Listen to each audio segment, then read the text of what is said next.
Karena perkara ini bukan perkara yang bisa dihadapi oleh sembarang orang.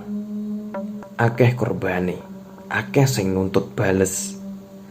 Setelah menjelaskan panjang lebar perihal nasib dan keadaan Bu Nuri kepada Minas, barulah pria tua itu sedikit mengerti.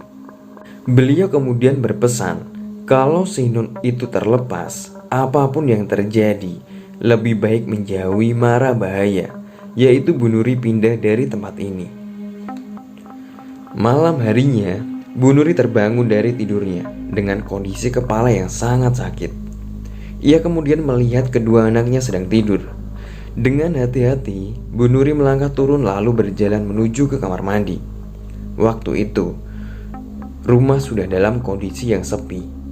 Sambil menahan sakit, Bu Nuri masuk ke kamar mandi. Ia sempat membasuh wajahnya sambil melihat dirinya di dalam cermin. Saat itulah, bagian di dalam mulutnya terasa begitu sakit. Bu Nuri lalu memasukkan jari jemarinya untuk memeriksa. Hingga tanpa sadar, ia mencabutnya dengan kasar. Sepotong gigi rahang berwarna putih dengan pangkal berlumuran darah. Anehnya, potongan gigi itu terlihat lebih besar dari biasanya. Bu Nuri meletakkan potongan gigi pada sisi bagian bak mandi sebelum berkumur untuk membuang darah yang tersisa. Setelahnya, dia kembali bercermin, namun di sana Bu Nuri melihatnya. Bu Nuri melihat Bagimah sedang bergelantungan di belakang tubuhnya. Wanita tua mengerikan itu melotot melihat Bu Nuri sambil menganga dan menunjukkan isi di dalam mulutnya yang dipenuhi gigi-gigi manusia. Bu Nuri kembali ke kamar, tapi ia tiba-tiba terdiam saat lama memandang kedua anaknya yang sedang tertidur pulas di atas ranjang. Beliau pun lantas mendekati mereka, mengelus punggung dan kepala mereka lembut. Sambil mencium pipi mungil anak-anaknya, tak lama kemudian, satu anaknya terbangun. Dia si anak tengah. Ia sempat terkejut saat melihat Bu Nuri, tapi anak itu segera beliau tenangkan. Dengan gerakan tangan yang lembut, Bu Nuri memasukkan jari tangannya pada mulut anaknya itu, lalu mencabut satu giginya yang paling ujung. Hal itu pula yang dilakukan kepada anak bungsunya. Selepas itu, barulah Bu Nuri menulis sesuatu dari noda darah yang ada di gusinya. Sesuatu yang terlihat seperti Raja Sinun. Ia kemudian membungkus kedua gigi anaknya ke dalam kertas, meremasnya sebelum menelannya bulat-bulat. Setelahnya, barulah Bu Nuri pergi tidur tepat di antara kedua anaknya yang kini memeluk tubuhnya. Sementara di sekitar ranjang tempat tidurnya, tiba-tiba saja sudah dipenuhi oleh sosok terbungkus dan mayat mati yang pernah Bu Nuri lihat. Semua makhluk itu membaca seperti kalimat-kalimat Arab. Suara-suara mereka terdengar sangat marah dan membenci Bu Nuri. Tapi Bagimah duduk di atas tubuhnya, tertawa-tawa sambil menggaruk-garuk rambutnya. Detik itu juga Septi dan Pras akhirnya meminta tolong kepada tetangga-tetangga yang ada di kanan kiri rumah, termasuk mendatangi rumah Pak RT yang saat itu sedang melihat wajah mereka dengan sorot mata terbelalak. Pak RT tidak pernah menduga ada hal seperti ini di wilayahnya. Menjelang maghrib, sudah banyak warga yang berkumpul di rumah kontrakan milik Septi. Ada yang datang dengan niat membantu, ada pula yang sekedar ingin mencari tahu. Mereka semua penasaran dengan apa yang sebenarnya terjadi di rumah bercat warna krem tersebut, termasuk sampai mendatangkan si pemilik rumah yaitu Bu Salikun, yang rupanya tidak tahu menahu perihal apa yang terjadi dengan Bu Nuri selaku ibu anda dari Septi ini, yang kini hanya bisa terbaring di atas ranjang tanpa bisa merespon apapun. Akhirnya, sebagai pemecah jalan keluar, Pak RT memutuskan hanya beberapa orang saja yang diizinkan untuk melihat atau mencari cara agar Bu Nuri yang saat ini matanya dalam kondisi terbuka lebar, melotot, melihat ke langit-langit, bisa lepas dari bayang. Beberapa warga usul untuk mengangkat tubuh Bu Nuri, tapi kedua anak laki-lakinya yang ada di samping beliau seperti menempel satu sama lain.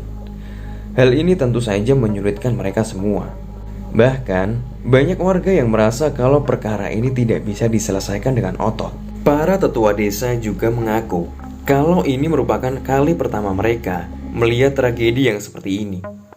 Karena meski mereka sudah lama tinggal di tempat ini sebelumnya, tapi belum pernah terjadi kejadian yang sejanggal ini. Pak RT kemudian meminta bantuan beberapa warga agar dicarikan orang pintar, karena merasa ini sudah di luar kuasanya. Sementara si pemilik rumah, Bu Salikun, juga terlihat gelisah. Ekspresi pada wajahnya diselimuti kengerian saat melihat kondisi Bu Nuri yang tampak begitu menakutkan. Septi kemudian menceritakan semua yang dia tahu dan temukan kepada Pak RT dan Bu Salikun mengenai raja-raja yang tersembunyi di bawah anak tangga. Wajah Pak RT dan Bu Salikun nampak terkejut karena ia tidak tahu menahu dengan barang-barang tersebut. Ini sudah di luar kapasitasnya. Ada apa sebenarnya di rumah ini? Sementara Pras sudah beranjak pulang sejak tadi. Ia berniat memanggil kenalan orang yang mungkin bisa membantu Septi melewati masalah pelik ini. Akhirnya, untuk ketenangan dan agar tidak semakin banyak orang yang tahu masalah ini, Pak RT meminta warga yang tidak berkepentingan untuk pulang. Sementara beliau dan Bu Salikun juga para orang-orang yang sudah sepuh untuk tetap tinggal di sini melihat keadaan ke depannya. Sembari mengadakan pengajian mendadak yang saat itu digagas oleh salah satu sepuh desa. Disinilah terjadi sebuah keanehan lain, di mana di tengah pengajian yang khusyuk, sosok Ibu Nuri yang sejak tadi diam saja sembari memeluk kedua anaknya tiba-tiba saja mulai ikut mengaji. Lebih khusyuk, lebih lantang, dan lebih lancar dari bacaan orang-orang yang sudah sepuh. Bahkan kepalanya melotot ke arah orang-orang yang kini melihat dirinya dengan ekspresi wajah ketakutan. "Kabeh wong iso maca iki, Nak," kata Bu Nuri. Hal ini tentu saja membuat beberapa orang mendadak menghentikan bacaannya. Mereka mulai ragu dan menolak untuk melanjutkan. Selain itu, tercium aroma bau pesing dan anyir darah yang begitu menyengat, membuat satu persatu orang yang ada di dalam rumah akhirnya beranjak keluar. Tepat pukul 9 malam, Pras akhirnya datang bersama dengan seseorang laki-laki yang juga terlihat sepuh. Tubuhnya bungkuk, namun nampak seperti orang yang soleh. Ia mengenakan pakaian serba berwarna putih dengan kain sorban terlilit di leher. Pras memanggil beliau dengan Jit atau kakek. Septi yang melihatnya segera membantu Pras menuntun Jit untuk masuk. Tapi anehnya, Jit justru menolak Septi dengan lembut. Lalu tak lama kemudian, Jit meminta agar diambilkan air putih oleh Septi. Katanya beliau sangat haus. Septi pun menuruti apa kata Jit. Ia buru-buru pergi ke dapur untuk mengambil air. Tapi anehnya, Jit masih berdiri di luar pintu, seakan menolak dirinya sendiri untuk menginjakan kaki di atas tanah yang ada di rumah ini. Septi pun menyerahkan gelas berisi air itu kepada Jit. Dan setelahnya, kakek yang mungkin usianya sekitar 70 tahunan itu meminumnya sampai habis. Barulah kemudian orang tua itu mau dituntun bersama-sama masuk ke dalam rumah itu. Hal pertama yang beliau lakukan adalah meminta kepada Pak RT untuk mengantarkan sisa orang yang ada di dalam rumah ini keluar, kecuali Bu Salikun selaku si pemilik rumah. Bahkan Pras juga disuruh pergi keluar. Tidak ada yang tahu alasan kenapa Jit melakukan ini. Meskipun awalnya Pras merasa enggan dengan perintah Jit, namun pada akhirnya dia mau menuruti apa kata Jit kepada dirinya. Melihat suasana rumah ini benar-benar membuat tidak nyaman.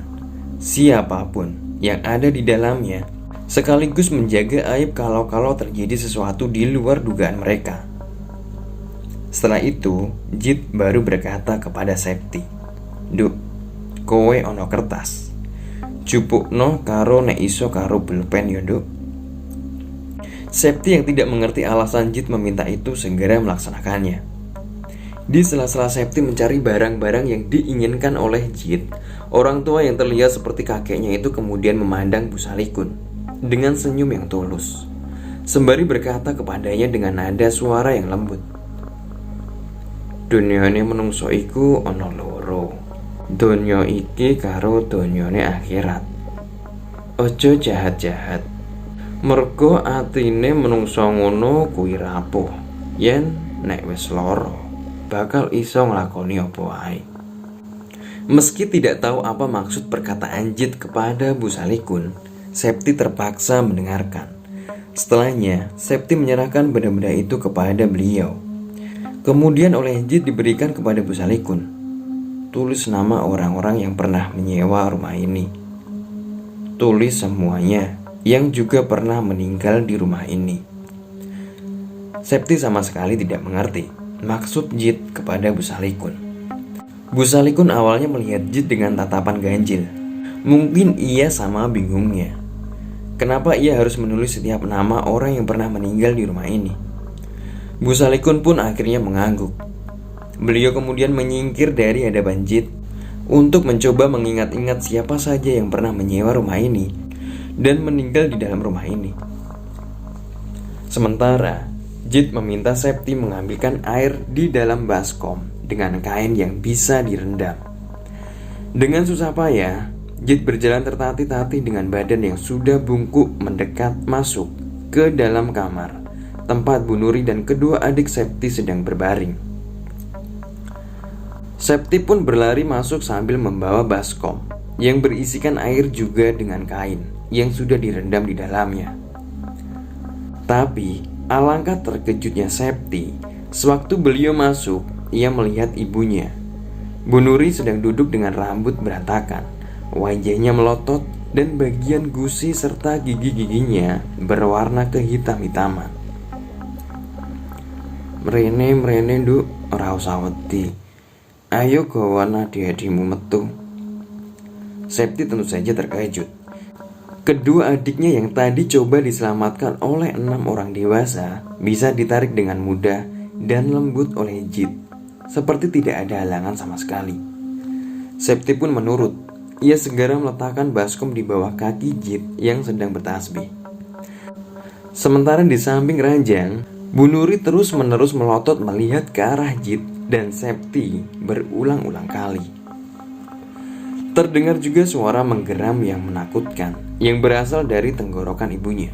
Septi pun dengan cepat menggendong dan menarik adiknya satu persatu dari atas ranjang. Tapi mereka masih dalam kondisi tidak sadar. Jit kemudian meminta Septi agar menutup pintu kamar sekaligus memanggil Pras agar membantu menggendong adik-adik Septi untuk dipindahkan sementara ke dalam kamar miliknya. Lalu terakhir, Jit meminta kertas yang ada di tangan Bu Salikun. Septi menuruti dan melakukan apa yang diperintahkan oleh Jit. Bu Salikun pun ikut masuk ke dalam kamar tersebut. Septi kemudian menutupnya perlahan-lahan saat tiba-tiba terdengar suara jeritan yang memekikkan telinga dari dalam kamar. Hal ini membuat Septi tersentak dari tempatnya. Entah apa yang sedang terjadi di dalam sana. Tangan dan kaki Septi tiba-tiba mendadak menjadi lebih dingin dan anyep. Bahkan bulu kuduk di belakang layarnya ikut berdiri. Rasanya belum pernah Septi merasakan sesuatu yang seperti ini. Cukup lama waktu Jit dan Bu Salikun berada di dalam kamar itu. Sementara Septi dan Pras dan beberapa warga yang juga Pak RT hanya bisa membantu seadanya. Bibir kedua adik Septi berwarna kebiru-biruan dan beberapa kali mereka seperti mengigau memanggil-manggil nama Bu Nuri. Barulah sekitar jam 10 malam, pintu itu akhirnya terbuka. Wajah Bu Salikun tampak pucat pasi, sementara Jit terlihat kelelahan setengah mati. Tapi anehnya, Bu Nuri masih duduk sambil melotot ke arah mereka. Septi bertanya-tanya, bagaimanakah nasib ibunya? Jit kemudian duduk di atas kursi meminta Pras dan Pak RT agar memanggil seseorang untuk mengatakan kebenaran apa yang sebenarnya terjadi di dalam rumah ini dan bagaimana cara menyingkirkannya. Karena sejak tadi, jin yang mendiami tubuh Bu Nuri menolak untuk pergi dan sudah terlalu suka untuk tinggal di tempat ini. Kecuali si Nun Merah yang menjadi pengikat sukma dan dendamnya ditemukan dan diangkat dari tempat tersebut. Septi lalu bertanya, di mana benda itu berada?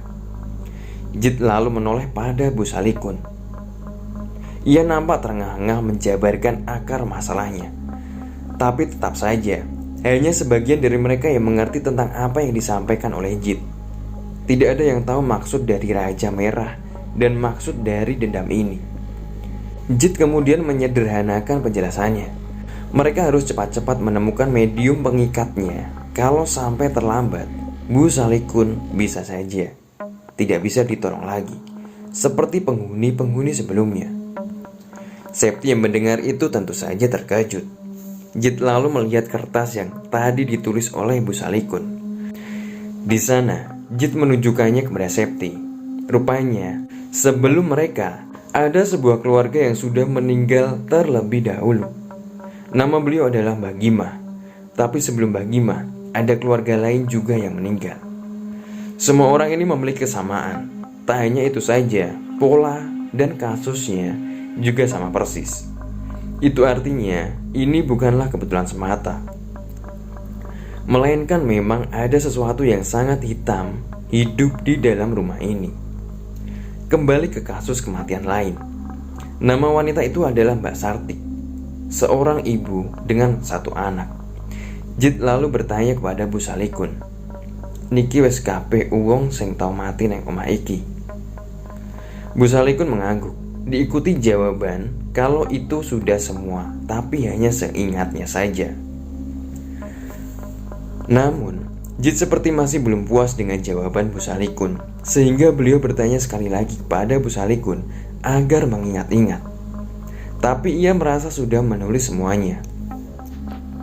Beliau kemudian menjelaskan kalau rumah ini adalah rumah warisan dari pendahulunya, dan sejak dipegang oleh bapak ibunya, rumah ini sudah dikontrakan.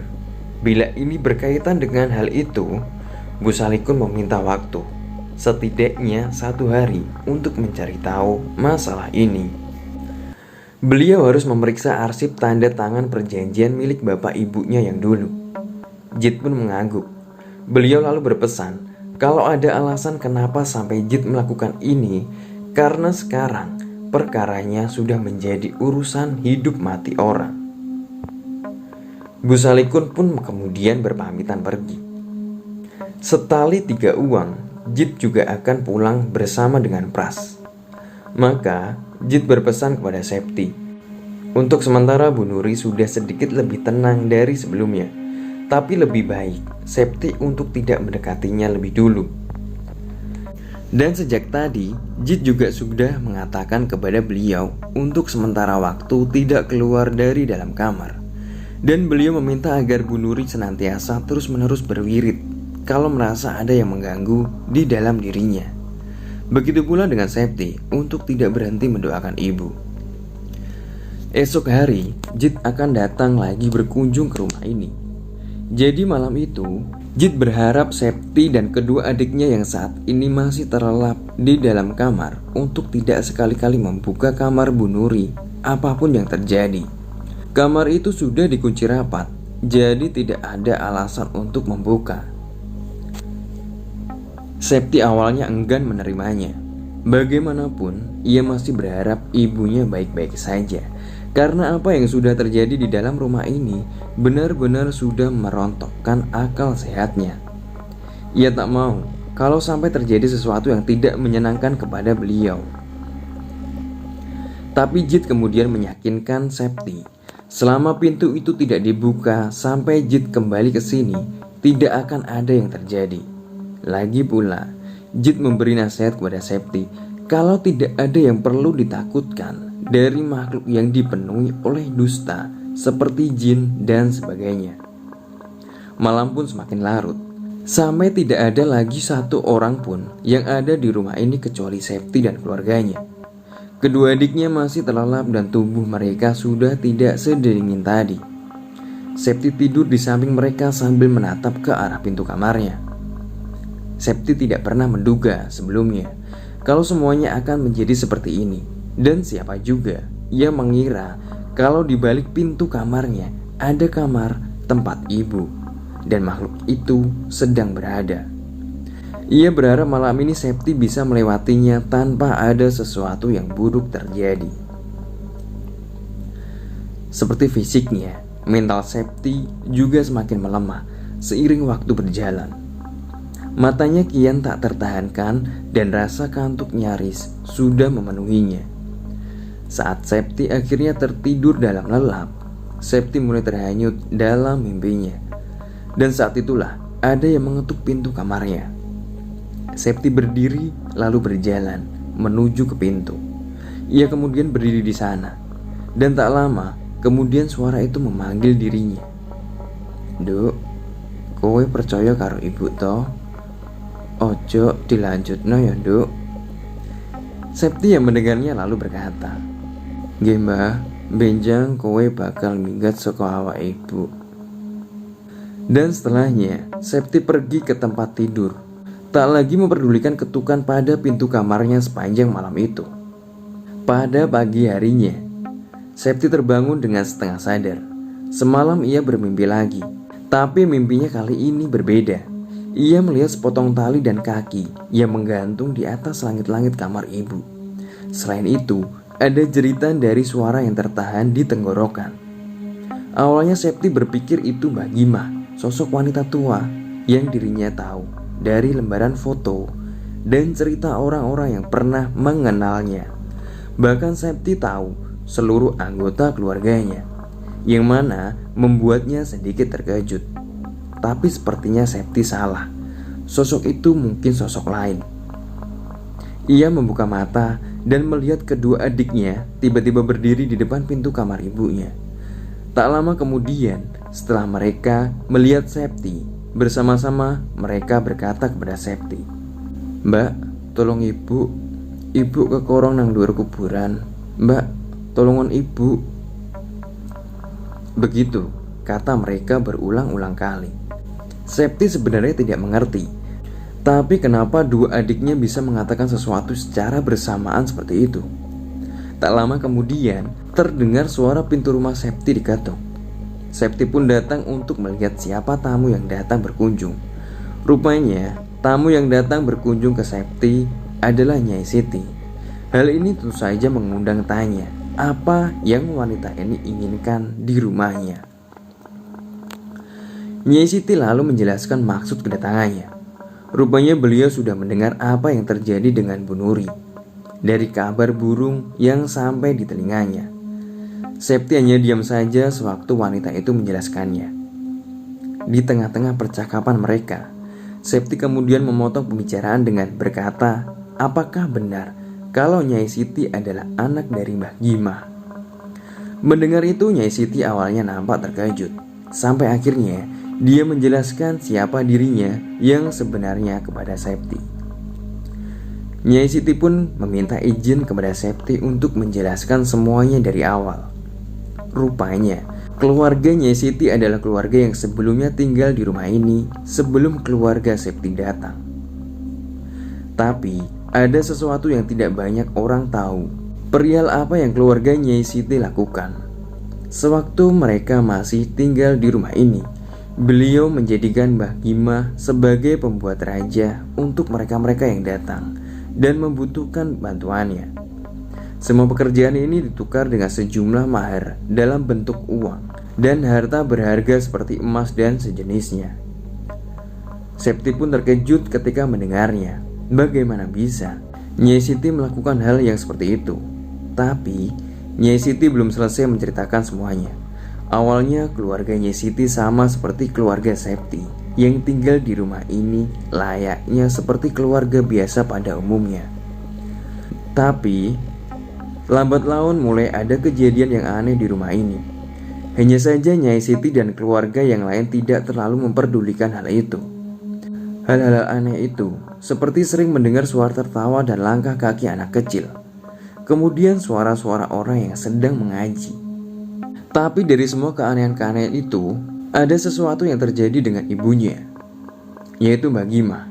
Katanya dia ditemukan oleh seorang perempuan yang konon kabarnya bisa membuat sesuatu seperti jimat. Dan jimatnya ini memiliki keunggulan yang pasti akan mendatangkan rezeki untuk anaknya. Singkatnya, Mbak Gimah pun mau dan menuruti kata wanita itu yang selalu muncul di dalam mimpi beliau. Dan mulai sejak saat itu, Mbak Gimah mulai bersikap aneh. Beliau menjadi lebih suka menyendiri di dalam kamarnya dan tidak pernah mau keluar lagi meskipun sudah dipaksa Nyai Siti. Kamar itu sendiri adalah kamar yang sama dengan kamar yang saat ini dipakai oleh Ibu Nuri sekarang. Dan di kamar itu, Mbak Gimah menghabiskan sebagian besar waktunya mengurung diri di dalam sana. Mulai dari makan, minum, dan lain-lain. Bahkan pernah 3 hari Mbak Gimah tidak mau keluar dari dalam kamar tersebut, termasuk buang air kecil dan besar di dalam kamar itu. Keluarga pun akhirnya mulai tidak tahan dengan sikap Mbak Gimah. Nyai Siti dan suaminya mulai meruat Mbak Gimah sampai membawanya ke Habib-Habib untuk disembuhkan. Tapi kemudian bukannya sembuh, Mbak Gimah semakin menjadi-jadi. Beliau semakin terlihat tidak waras. Ia mulai sering menjambaki tubuhnya sampai menarik paksa gigi-giginya hingga mengalirkan darah dari dalam mulutnya. Anehnya, dia melakukan semua itu diikuti suara tertawa terbahak-bahak seperti orang yang sudah sinting.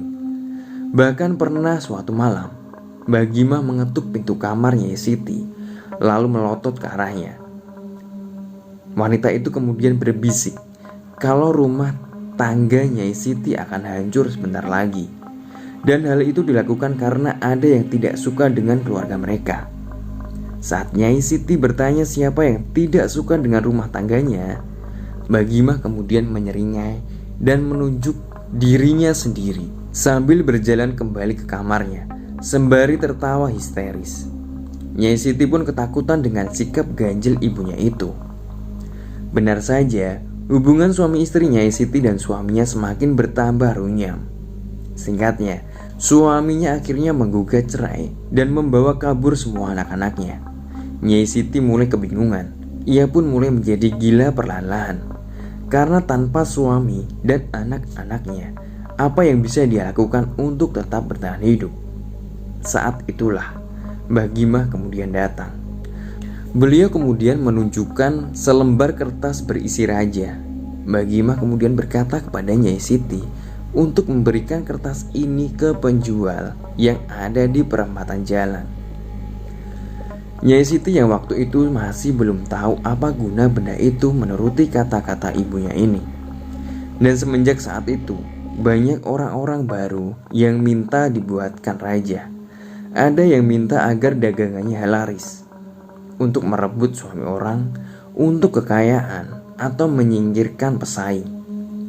Setiap raja memiliki guna yang berbeda-beda. Hanya pembuatnya yang tahu guna raja tersebut. Dan begitulah awal dari uang-uang dan harta Bu Siti yang mulai menumpuk. Bahkan orang-orang baru yang datang kepadanya semakin banyak. Itu pun sebagian diisi oleh para pejabat. Tapi siapa yang menduga kalau bagai api dalam sekam, hal yang dilakukan Mbak Gimah mendatangkan sesuatu yang buruk. Dimulai dengan kesehatan Mbak Gimah yang semakin melemah. Beliau juga mulai sering merancau sendirian. Kadang ia memuntahkan darah di atas kasur, dan bekas darahnya tidak boleh dibersihkan oleh siapapun. Lalu rontokan rambutnya juga tidak boleh diambil. Aroma kamar itu pun semakin mengerikan. Bahkan ketika Nyai Siti melewati depan pintu kamarnya saja membuat bergidik ngeri. Pada suatu hari, keadaan rumah kontrakan ini semakin menakutkan. Setiap malam Nyai Siti mulai mendengar suara orang-orang meminta tolong. Ada pula yang mengetok-ketok pintunya secara serampangan. Bahkan pernah sesekali Nyai Siti melihat puluhan orang-orang berdesak-desakan meminta masuk ke kamar Mbak Gimah. Dan Nyai Siti melihat itu dari lubang pintu kamarnya yang sekarang menjadi kamar Septi. Akhir dari hidup Bagimah pun berakhir tepat di malam Jumat Kliwon. Waktu itu Bagimah menangis meminta agar seluruh uang yang didapatkan dari praktek ini dibakar atau dibuang ke sungai. Tapi Nyai Siti tidak tahu harus menjawab apa, karena sebagian uang-uang itu sudah masuk ke dalam perutnya. Maka Bagimah memuntahi gelas berisi air dan menyuruh Nyai Siti menelannya bulat-bulat, dan kemudian tetap membuang semua uang-uang itu. Setelahnya barulah Bagimah bisa meninggal, itu pun dengan cara yang sangat keji. Kulitnya menghitam seperti orang yang dibakar. Selepas itu Nyai Siti memutuskan untuk keluar dari rumah ini secepatnya. Peduli setan dengan barang-barang yang ditinggal sebelumnya. Itulah cerita bagaimana Bagimah bisa sampai di titik paling hitam dalam hidupnya. Hal itu bukan karena ibu Nyai Siti merapal ilmu hitam, melainkan makhluk lain yang begitu jahat dan keji sudah tinggal di kamar tersebut sebelumnya. Sosok itulah yang membuat Nyai Siti datang lagi. Setelah menceritakan hal itu, Nyai Siti melihat ke arah Septi. Ia meminta tolong agar diizinkan untuk melihat kondisi Bu Nuri, sekaligus ia ingin sambang. Septi pun akhirnya setuju karena merasa kasihan dengan beliau. Sewaktu pintu kamar itu dibuka, kedua adiknya berhamburan masuk dan memeluk tubuh Nuri yang sedang tertidur di atas ranjang. Tapi cepat-cepat Nyai Siti menarik kedua tangan adik-adik Septi dan meminta agar Septi memegangi mereka berdua. Bu Nuri pun membuka mata dan melotot melihat Nyai Siti yang datang. Tiba ini bener, kowe pancen ae ngene iki, Mbah, kata Nyai Siti melihat Bu Nuri yang kemudian bangun dan duduk, lalu menyeringai ke arah Siti yang sedang berdiri. Oh, kowe nduk, apa kowe kangen karo aku? Nyai Siti membuang muka. Kemudian beliau berkata, aku mrene kanggo pamit karo kowe, mergo aku wis eroh neng ndi kuburanmu, Mbah. Dadi balika nang donya laknatmu. Nyai Siti lalu menarik Septi dan kedua adiknya untuk keluar dari kamar. Sementara Bu Nuri tertawa terbahak-bahak dari dalam kamar. Singkatnya, Nyai Siti menemani Septi sampai Jit dan Pras datang. Begitu juga dengan Bu Salikun yang kemudian memberitahu kalau sewaktu orang tuanya masih menjadi pemilik kontrakan itu, ada satu orang yang ditemukan meninggal karena gantung diri. Jit pun langsung tahu, wong iki nang ndi omahe, katanya dengan ekspresi wajah yang cukup serius. Nyai Siti yang mendengar itu kemudian langsung menyela mereka. Kulo ngertos ten pundi griyane tiyang niki. Bahkan kulo ngertos ten pundi tiyang niki dikubur, Jit. Jit pun nampak terkesan. Entah kesulitan seperti apa yang sudah dilewati oleh Nyai Siti ini, tapi sebentar lagi Bu Nuri bisa saja ditolong kalau menemukan kuburan beliau ini. Maka Jit kemudian mengatakan satu hal terakhir kepada Bu Salikun. Ikut sama mereka, Nduk. Lalu pada ahli warisnya minta maaflah, pengganti dari apa yang sudah dilakukan oleh orang tuamu dulu. Rasa sakit hati ini harus dilunasi, biar rumahmu ini bisa ditinggali dengan layak lagi. Bu Salikun tidak mengerti. Maka Jit membawa dirinya menjauh dari orang-orang termasuk Septi. Di sana Jit nampaknya memberitahukan semua alasan dan kenapa semua ini bisa terjadi, termasuk hubungan antara kuburan yang akan mereka datangi ini dengan keluarga Bu Salikun. Selama di perjalanan, Bu Salikun hanya diam saja dan melihat keluar jendela terus-menerus. Septi sebenarnya ingin bertanya apa yang Jit katakan kepada beliau, namun Septi kemudian mengurungkan niatnya saat melihat Pras menggeleng-geleng kepalanya, seolah mengatakan jangan kepadanya. Di sana, di sebuah rumah yang terbuat dari gubuk, Septi dan yang lain datang mengetuk pintu. Tak lama kemudian, keluar seorang wanita tua yang mungkin berusia 60 tahunan. Bu Salikun kemudian menanyakan apakah Simba memiliki hubungan dengan nama almarhum. Wanita tua itu mengangguk dan berkata kalau nama yang disebut oleh Busalikun adalah ibunya sendiri. Namun wajah wanita tua itu sempat menunduk karena tahu kalau ibunya meninggal dengan cara yang tidak baik. Busalikun lalu meminta maaf kepada beliau atas segala perbuatannya yang pernah dilakukan oleh keluarganya. Busalikun tahu semua ini karena Jit sudah memberitahunya. Tidak hanya itu saja, Busalikun meminta berbicara empat mata dengan beliau karena ada sesuatu yang harus diluruskan. Selang beberapa saat kemudian, Busalikun mengatakan kalau ahli warisnya bersedia untuk membongkar makam almarhum. Maka dibantu warga sekitar kuburan itu digali, dan benar saja di dalamnya ditemukan kain kemunir hitam yang mana di baliknya terdapat sobekan kertas berwarna kuning tua dengan coretan-coretan seperti raja yang dibungkus dengan rambut dan noda merah hitam seperti darah yang sudah lama mengering. Ahli waris pun menjelaskan kalau sebelum ibunya ditemukan oleh warga karena gantung diri, ada surat wasiat yang meminta almarhum agar dikubur dengan kantong kemunir berwarna hitam itu. Pihak keluarga tidak tahu kalau ada efek pada benda yang mereka kira bagian penting dari kehidupan almarhum semasa hidup. Keluarga pun menyanggupi surat wasiat tersebut tanpa mengetahui kalau benda itu rupanya adalah media untuk mengikat ilmu hitam yang selama ini ibu memang pelajari. Beliau pun juga memberitahu kalau ibunya dulu memang bukan orang yang baik semasa hidup karena gemar mempelajari ilmu-ilmu hitam yang dipelajarkan oleh gurunya. Hanya saja, beliau tidak bisa memberitahu siapa gurunya kepada Busalikun karena merupakan perkara yang lain. Sesuai instruksi Jit, kemunir itu kemudian dibawa pulang setelah urusan dengan ahli warisnya selesai. Busalikun juga terus-menerus meminta maaf, dan beliau juga sudah dimaafkan oleh keluarga besarnya. Jit yang sejak tadi berada di rumah pun akhirnya mengambil kemunir itu. Dia bilang akan segera memusnahkannya. Hanya saja menghancurkan raja memang tidak mudah. Tapi dengan benda ini di tangannya, hanya masalah waktu sampai Ibu Nuri akan segera kembali normal. Dan benar saja, semenjak peristiwa itu, Bu Nuri mulai bisa memanggil Septi dan kedua adiknya kembali. Beliau juga sudah mulai bisa berjalan seperti orang normal. Tapi setiap malam, dia masih sering melihat wanita tua itu bergelantungan di atas langit-langit. Sebelum Bu Nuri sadar seperti ini, ia sempat dibawa ke sebuah kuburan dengan menyaksikan tubuh wanita yang gantung diri itu dilahap oleh sekumpulan orang-orang yang tubuh dan wajahnya hancur dengan berdarah-darah di sekujur tubuhnya. Bu Nuri menyaksikan itu setiap hari.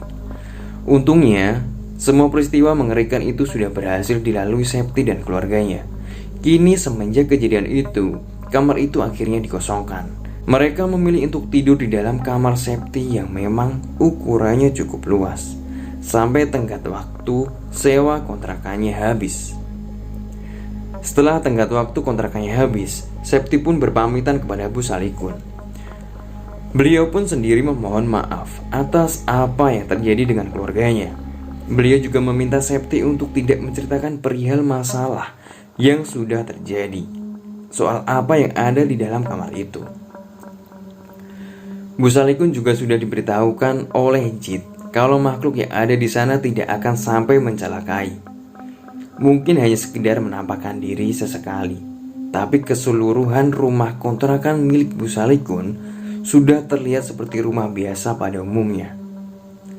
Septi pun berjanji kepada Busalikun, karena bagaimanapun juga wanita itu sudah sangat membantu keluarganya selama melewati masa-masa sulit ini.